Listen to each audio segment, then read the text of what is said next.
Garapalan na talaga ang galnawan ng mga tambaluslos. Nakakadismaya lang at aprobado na nga ng Kamara ang 2024 budget nila at bilyon-bilyon pang araw ang nadagdag dito. Nainalmahan naman ng isang senador na si Coco Pimentel. Panigurado, wala naman raw resibo may papakita ang mga ito. Nakakalungkot lang na trilyon-trilyon na nga ang napupunta sa mga kamera, ngunit hindi naman mapakinabangan at maramdaman ng taong bayan. Mukhang inuunang araw kasi nila ang pansariling interes. Kung kayo nga ang tatanungin, papayag ba kayo ng ba-dissolve na nga lang itong making law body ng gobyerno na puro pagpapayaman nga lang sa sarili ang inaatupag? Well, ito nga ang balitang ating pagkakatutukan. Ngunit bago ang lahat ay sigurading mag-subscribe at i-hit ang notification bell para tuloy-tuloy ang pagtutok mo sa mga bago at nagbabagang balita dito sa Bangon Pinas.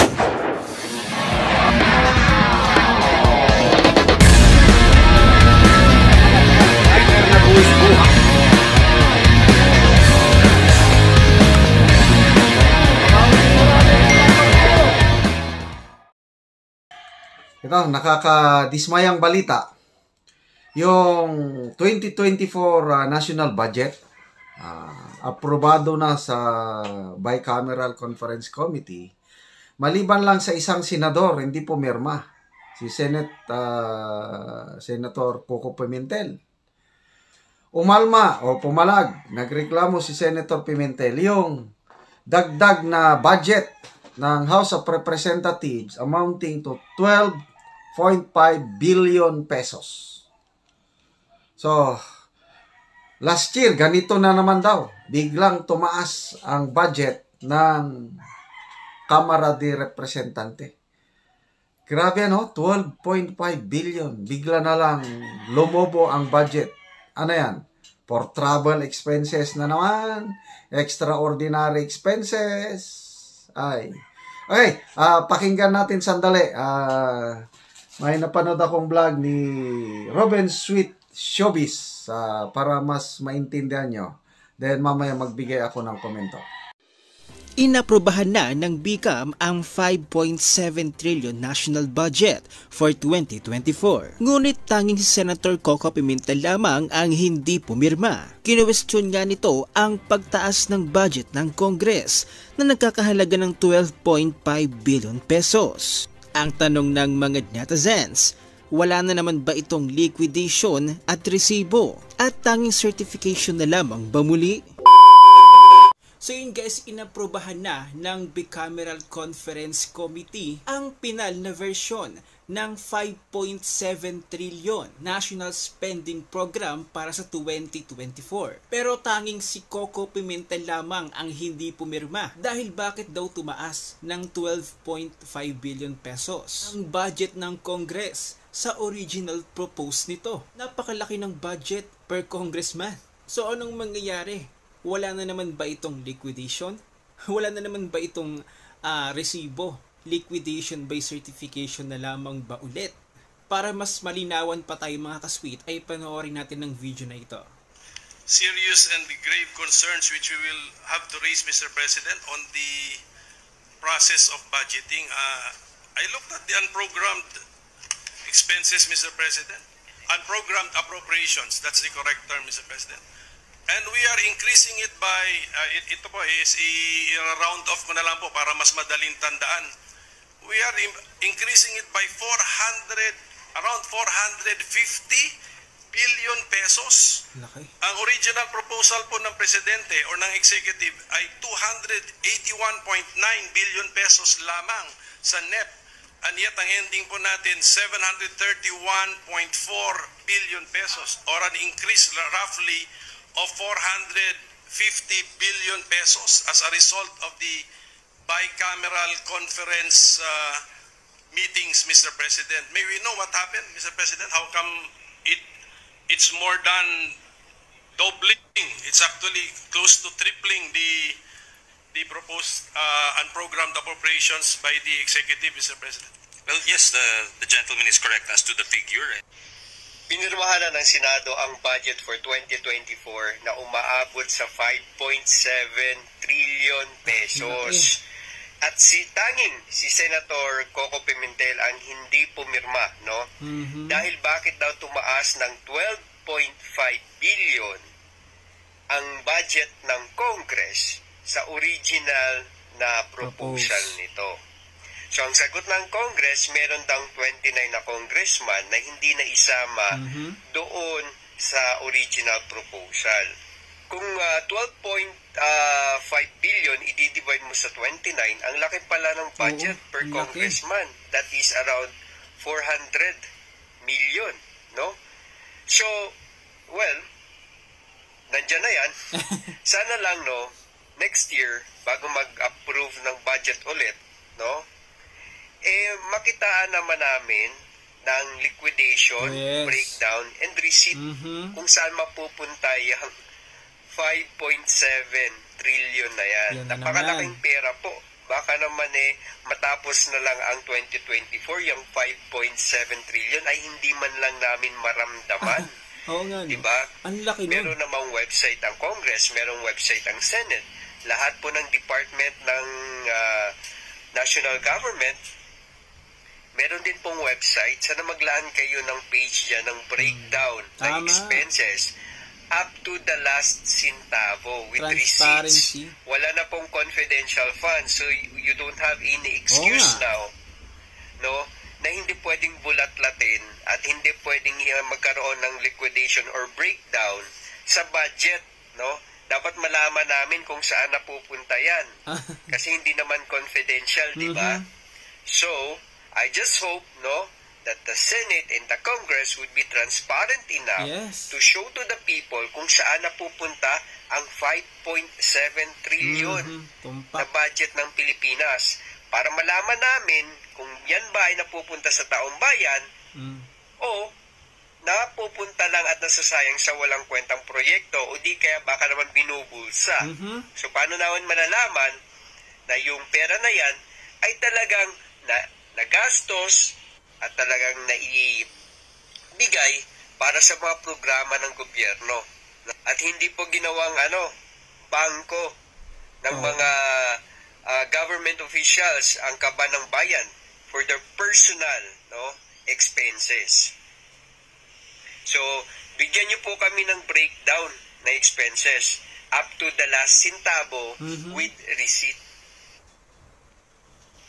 Hello from GDM.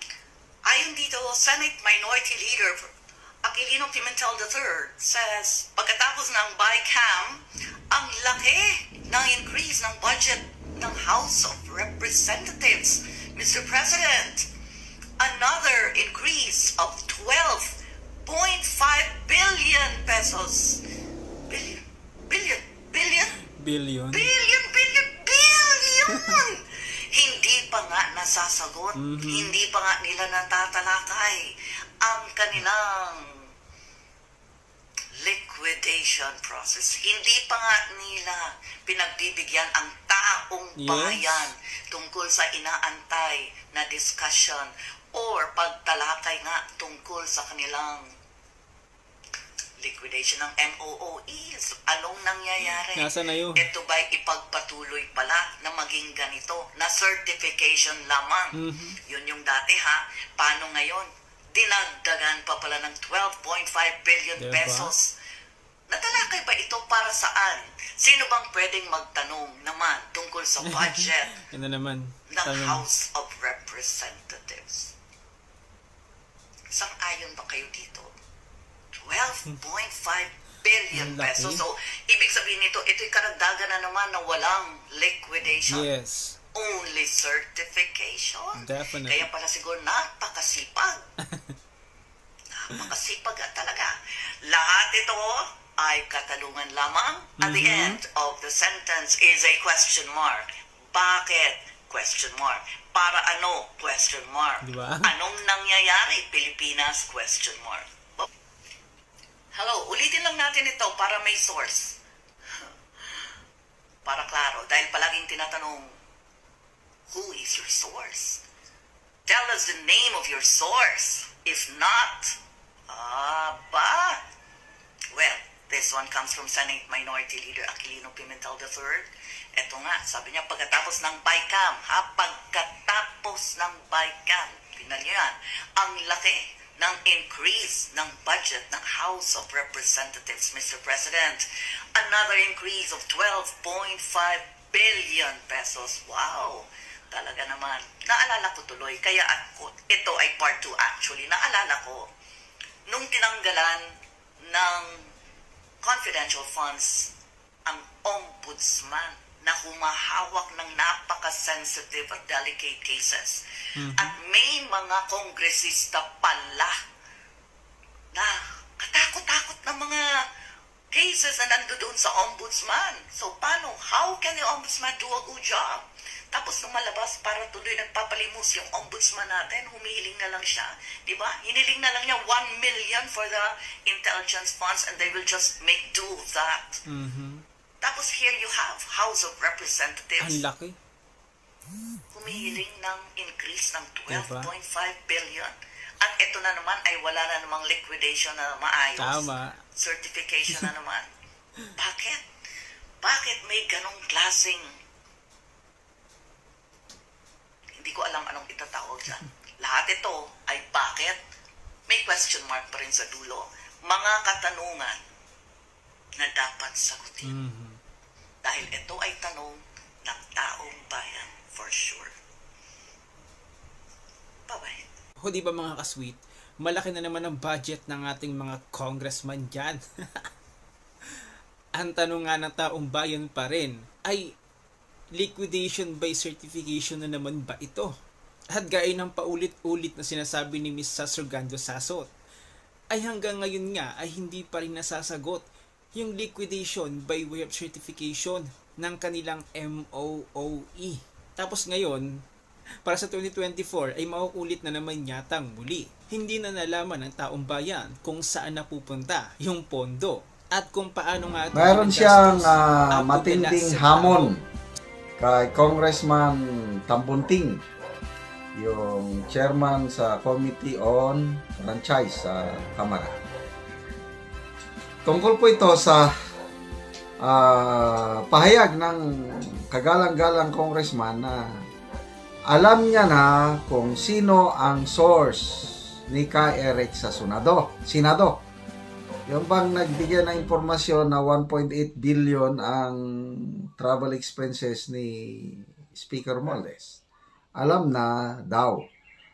Dahil sinabi sa kanya ni Ka Eric. Si Ka Eric naman, ang sabi, hindi ko sinabi. Wala akong sinabing ganyan. Never ko na i-reveal ang pangalan ng aking source. So magkabaliktad. Someone is telling a lie. Excuse me. May nagsisinungaling sa dalawa. So, sino ang mas kapanipaniwala? Ang kagalang-galang na congressman o ang nakakulong na anchorman? Galing ano? Magandang rhyme. Ako, mas naniniwala ako kay Ka Eric dahil in the first place, nakulong siya dahil doon eh. May malasakit sa kanyang mga sources. Okay? So, I don't know. Hindi ko maintindihan si Congressman Tambunting bakit niya nasabi na alam niya ng source. Kaya ang hamon ni Atty. Panilo, i-reveal mo ang pangalan. Karapatan ng publiko na malaman kung sino yung source na yan at imbestigahan nyo na run after him or her. Sige, anong ginagawa nyo? Kaya lang, meron na bang sinabing pangalan ng kagalang-galang na congressman? I don't know kung hindi ko lang na-monitor. Paki-comment naman kung may nabanggit na ni Congressman Tambunting na name o pangalan ng source. As of na wala. Kaya, Atty. Tambunting, hamon ng taong bayan, pwede ba i-reveal nyo ang pangalan ng source kung totoo na sinabihan kayo ni Ka Eric? Kung wala kayong may reveal na pangalan, anong ibig sabihin nun? Ewan ko na lang. Taong bayan na lang ang humusga. Okay, pakinggan natin mga kaibigan ang buong paliwanag o hamon ni Attorney Panelo sa kanyang programa Itawag Mo Kay Panelo sa SMNI. Tinatanggi nung sinasabi niyong nagsabi sa inyo. Ano ba totoo? Di ba? Hindi natin malaman. Kasi simple lang yan para malaman mo kung totoo ang sinasabi niya. Tanungin mo, sir, sino ang source? Sino yung sinabi sa inyong source? Kasi kung meron ng sinabing source, you have to go after that source. Hindi. At since nasabi na, i-release nyo na. Kasi the reason why siya ay pinakulong ninyo sapagkat tayo niyang i-reveal yung source. Na-reveal na pala sa'yo. Ikaw ang chairman ng komite. Then, it behooves you to issue an order of release. Kasi nasabi na At obligasyon mo rin na sabihin sa taong bayan kung sino yung source na yon and you run after him or her. Hindi ko naman maintindihan itong mga nagpapatalsik dun sa Ambassador Wang. Gusto nilang gawing persona non grata. Wala naman itong ginawa na... Kasi pag persona non grata, dapat may mga deklarasyon yung ambassador nila na talagang bumibira sa atin. Wala naman akong so far, yung pinaka-recent nila, ang palagi naman niyang payag, paulit-ulit din yung mga dati niya nang sinasabi.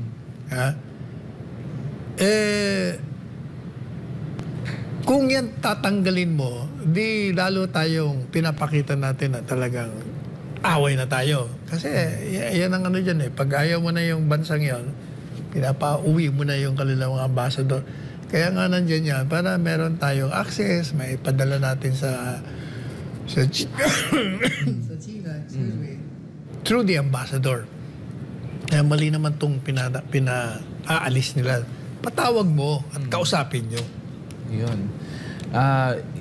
Yun nga, hindi... yung kahapon nga na payag ni Senate President pauwi na lang din sa China. Siguro dahil hindi niya napansin na wala siyang kibo or wala siyang ginagawa tungkol doon. Alam po ninyo, yung mga ambassador na yan, they can go beyond the policy of what the government has made. Siyempre, kung ano yung direktiba ng gobyerno nila, yun lang ang gagawin niya. Hindi naman presidente yan. Hindi naman, he cannot be doing things against the directives of his government. Ano lang yan? Kumbaga, ahente lang yan. Agent ng principal. Sa iba naman pong issue, kahapon naman po, Attorney Sal, nagkaroon po ng hearing muli sa mababang kapulungan, yung tungkol naman po sa franchise ng SMNI at doon muli tinalakay yung mga issue na yung iba na tanong na din dati, yung tungkol sa partnership ng China at saka ng China TV at ng SMNI na parang gusto nilang busisiin kung meron na bang agreement in which na sinabi naman din po sa kinatawan ng SMNI na wala pang talagang formal na kasunduan at yun ay parang verbal pa lang at isinasapinal pa po. Ano po yung, napanood niyo po ba yun kahapon? Ano po yung mga... No, but nabasa ko yung tungkol doon. I'm more concerned about that House resolution na isinusulong ng isang kongresista from Davao City kung saan sinasabi niyang may mga violations and nagbigay siya ng mga 3 provision na may paglabag ang SMNI. At sinabi niya, pending the investigation, kailangan suspindi ng operasyon. Yan po sa tingin natin, mali. Sapagkat, kung may violation, ang unang hakbang dyan, imbestigahan mo. Hindi po pwedeng sususpendin mo ang operasyon. Kung baga, nag-conclude ka na kagad. Kasi, you're alleging violation, then you have to prove na may violation before any sanction can be made. Until such time, hindi po tama yung papasarado mo isang network dahil lamang di umano may mga paglabag sa batas. At sinasabi dun sa kanyang mga pahayag, in connection doon sa dinidinig ngayon, like yung di umanong pag-disseminate ng false information. Ang problema dito sa mga kongresista natin, mawalang galang na po sa inyo, ihiwalay ninyo yung network sa mga anchors. Hindi pa pwedeng pagkaisa inyo sapagkat iba ho ang entity ng network doon sa mga anchors. Kaya nga ho tayo palagi may disclaimer na tinatawag. Yung mga pahayag, opinyon ng programang ito ay hindi nangangahulugan o na naglalarawan na ito ang pahayag at opinyon ng studyong ito o ng network na ito. Ibig sabihin, ang mga anchors sa isang network, lahat ng network, meron po silang laya na magbigay ng kanilang opinyon, komentaryo sa mga nangyayari sa ating bansa. Subalit, pag sila ay lumabag sa regulasyon ng batas, sapagat hindi naman absoluto ang karapatang magsalita at magpahayag. The freedom of speech and of expression is not absolute. It is subject to libel laws. So pag may problema po kayo sa mga anchors dito at sa iba pang network, sa tingin nyo, mali ang impormasyon na kinakalat nila at sa pamamagitan niya ay nakakasira sa reputasyon at integridad ng tao, abay magdemanda po. I-demanda ninyo ang mga anchors, hindi yung SMNI or ang network, kung ano pang network yan. Wala pong kinalaman sila dyan. Unless, ito yung unless, ang kulatila, mapupurbahan nyo na may sabwatan. Until such time, hindi po pwedeng i-stop nyo yung operation. Ayan. Sapagat yun ay paglabag sa constitutional due process of law. Due process says, it hears before it condemns. So if you're accusing this network of violations, then you must give it the chance to defend itself and not to outright suspend the operations of the same, because that would be illegal and unconstitutional. Kaugnay naman po niya, Attorney Sal, na pag-usapan din po ng chairman ng committee doon sa House ni Representative Tambunting na nai-reveal na po raw ni Ka Eric sa kanya yung source niya sa panayam sa kanya sa isang ambush interview. Pero sinabi naman din po ni Ka Eric na hindi daw po ito totoo. So ang tanong po dyan, Attorney, is ano po ang pwedeng maging consequences kung napatunayan na hindi totoo yung pahayag ni Representative Tambunting, na hindi pala ni-reveal ni Ka Eric sa kanya yung source, where in fact sa ambush interview kahapon ng mga taga-media, sinabi daw ni Ka Eric sa kanya ang kanyang source. Tanungin umuli si Tambunting, kay Congressman Tambunting, tanungin ninyo, tinatanggi nung sinasabi niyong nagsabi sa inyo. Ano ba ang totoo? Di ba? Hindi natin malaman. Kasi simple lang yan para malaman mo kung totoo ang sinasabi niya. Tanungin mo, sir, sino ang source? Sino yung sinabi sa inyong source? Kasi kung meron ng sinabing source, you have to go after that source. Hindi. At since nasabi na, i-release nyo na. Kasi the reason why siya ay pinakulong ninyo sa pagkatayo niyang i-reveal yung source, ay na-reveal na pala sa'yo. Ikaw ang chairman ng komite. Then it behooves you to issue an order of release. Kasi nasabi na At obligasyon mo rin na sabihin sa taong bayan kung sino yung source na yon, and you run after him or her. May nag-text sa akin, isang subscriber ko, na pinalaya na si Doc Badoy at Ka Eric. So, wala man siyang sinabi anong basis bakit pinalaya. Kaya ito, nag-open up ako sa aking YouTube Ito, Sabi ko Brothers Travelers. Hindi magtatagumpay ang kasamaan. Ayan na ho. Yan, according. Ilagay na natin. Ayan na po sila mga kababayan. Diba? Okay, so alright, palakpakan. Yan ha. Kapi-kapi muna tayo. Salamat, Brothers Traveler. Kasama po sina Attorney Rolex ha, at saka si Attorney Tolentino ha. Ayan na ho. Sa mga bagong pasok ko, tagumpay na naman po tayo mga kababayan sa ating pinaglaban. Mabuhay ang SMNI. Nakikita ko hong ganito na unti-unti na ho nagkakaroon ng mga liwanag. Yes. Diba? Edi, talagang ganyan ang buhay.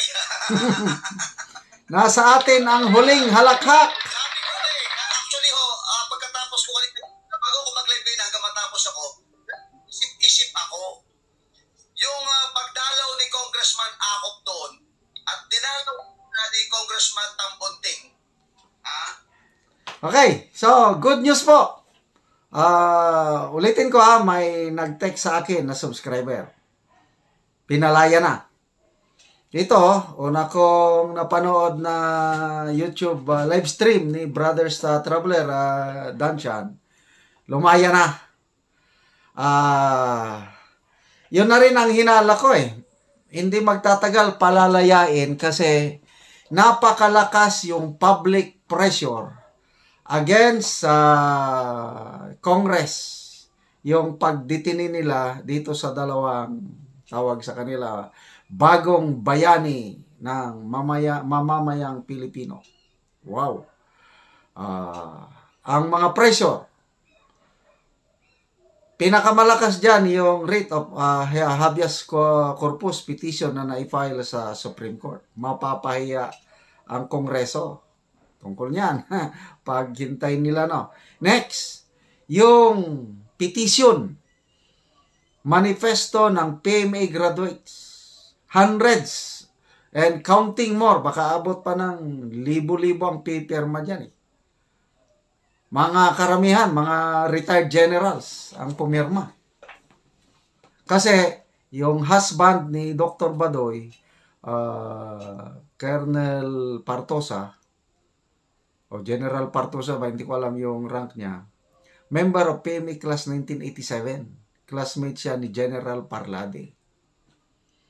So, ayan, ano pa? Yung mga mamamahayag, mga batikang journalist, ex-Senator Francisco Kit Tatad, itong si dating Press Secretary and Ambassador Rigoberto Tiglao, Jay Sonsa, and then mga abogado, international lawyer